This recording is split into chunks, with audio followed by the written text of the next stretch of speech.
Jesus changes lives forever. If he calls, I won't say never. I'll say now. Use me, Lord, somehow. He's at work every minute. His great plan, I am in it. I'll say now. Use me, Lord, somehow. With all my heart, this is what I say. I wanna get up and make a difference. Get up and make a change. With all my heart, this is what I say. I wanna get up with all my might. Get up and give you all my life. I want to make a difference today.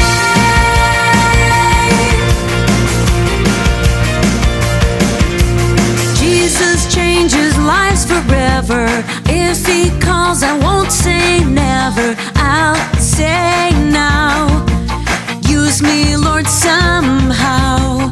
He's at work every minute. His great plan, I am in it. I'll say now.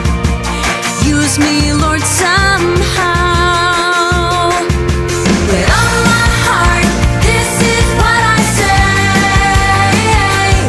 I wanna get up and make a difference.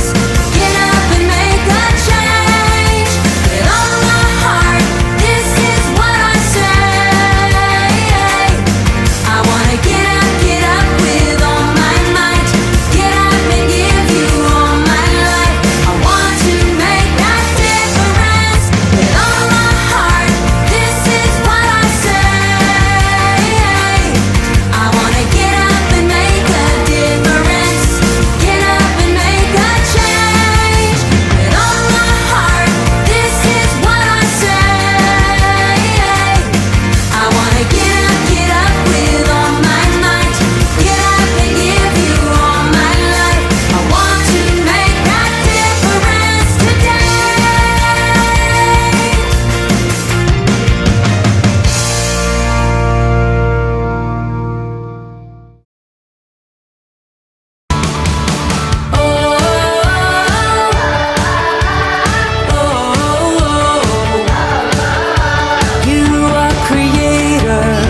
going to tell you the story about Jesus getting anointed by Mary.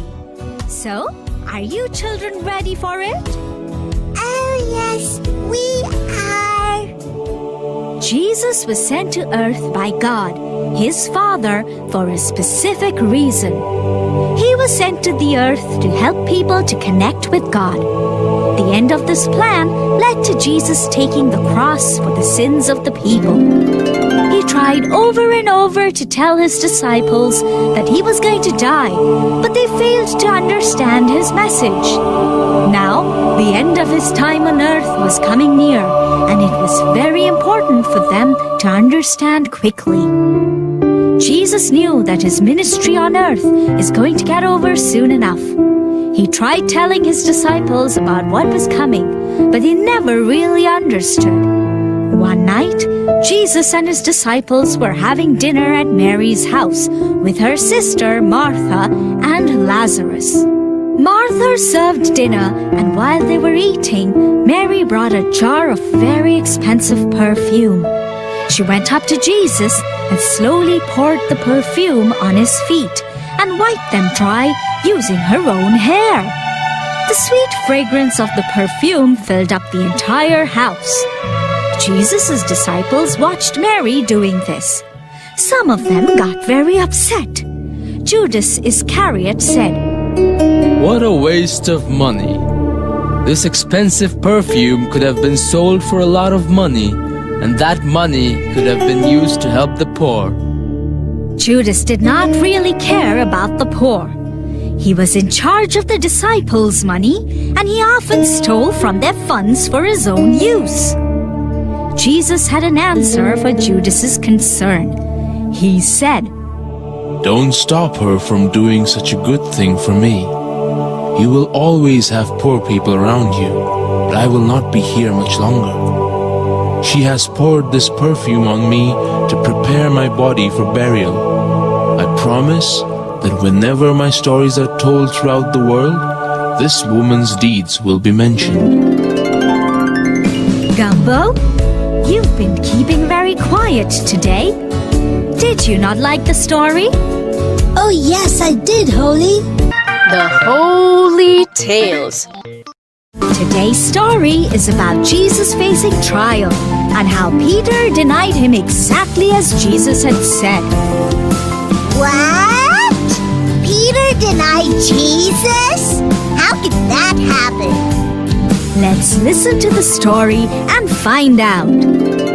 Jesus was led to the home of the high priest Caiaphas by the soldiers. Many people gathered there, including teachers and religious leaders, to see Jesus' immediate trial. Peter followed the crowd to see what was going to happen, but didn't want anyone to see him.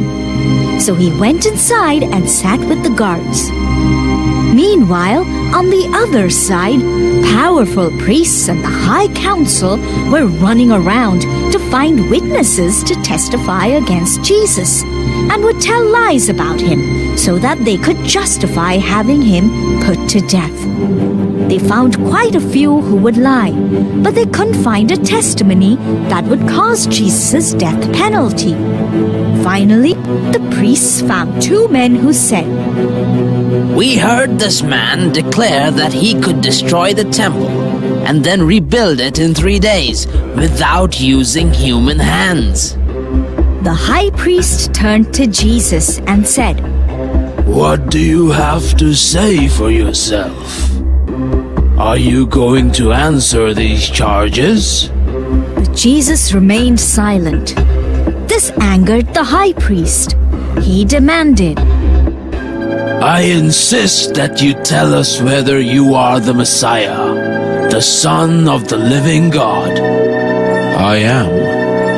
Jesus very calmly said, "One day you will see me sitting at God's right hand in the place of power and coming down on the clouds of heaven." That was all the high priest needed to hear. He said, "We don't need any other witnesses." He said to the council, What he said was blasphemous. What is your verdict? They all voted for Jesus' death penalty. Some of the men even walked up to Jesus and spat on him. They blindfolded him, hit him, and shouted at him. Meanwhile, Peter was warming his hands in the fire with the guards at the gate. Suddenly, a girl who worked for the high priest noticed him. She stared at him for a few minutes and then said, I recognize you. You were with Jesus before. Afraid to be recognized, Peter said, No, I was not. I don't even know what you're talking about. and he left. A little later, outside, another girl saw Peter and said, This man was with Jesus. I saw him. I don't even know him. Peter shouted in response. Some time later, some other people saw Peter and said to him, You must be one of Jesus' followers because you have a Galilean accent. I swear I do not know him. Peter said. Just then, he heard a rooster crow.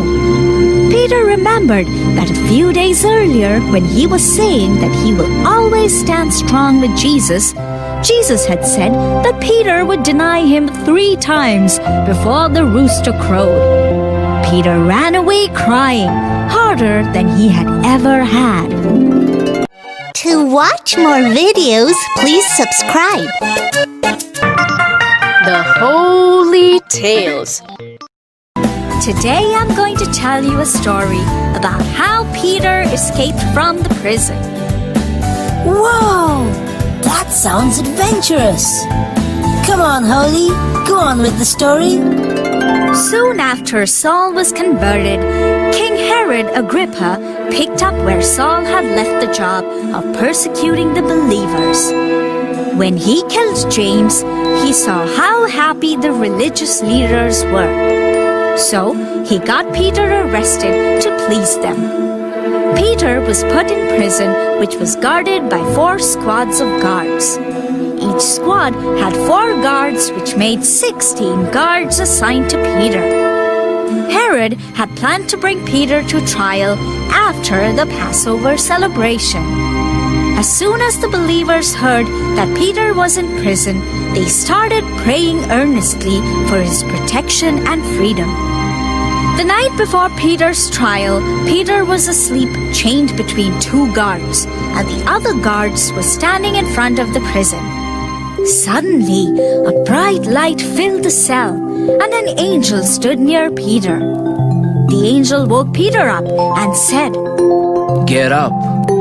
You need to get out of here quickly. The chains that were holding Peter fell to the ground. The angel continued, Get dressed. Put on your coat and your shoes. The angel then led Peter out of the cell. All this while, Peter thought he was dreaming. They walked through the prison, past the first and the second guards, and finally reached the big gate of the prison.